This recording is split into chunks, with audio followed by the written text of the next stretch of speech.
Bet čia reikalų važiavom. Jūsų ekscelencija yra pasiruošę padaryti trumpą pristatymą.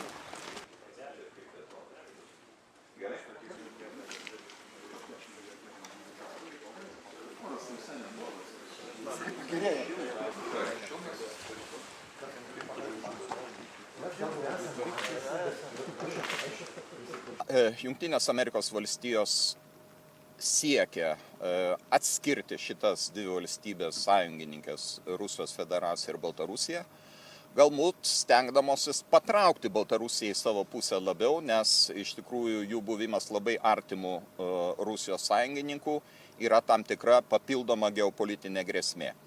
Ar tai yra pagrįsta politika? Na, aš nesimsiu vertinti, aš manau, kad pabandyti galima, nors didelių iliuzijų neturiu.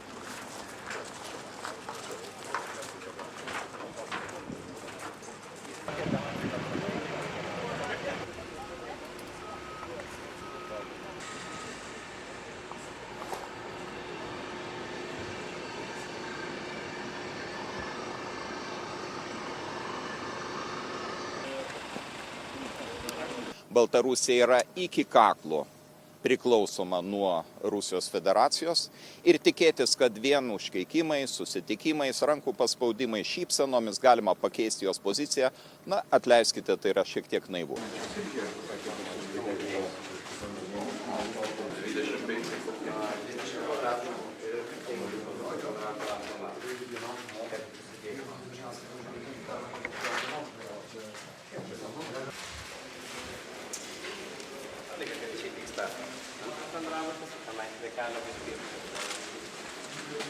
Pratybos nesukėlė kažkokių tiesioginių grėsmių mums.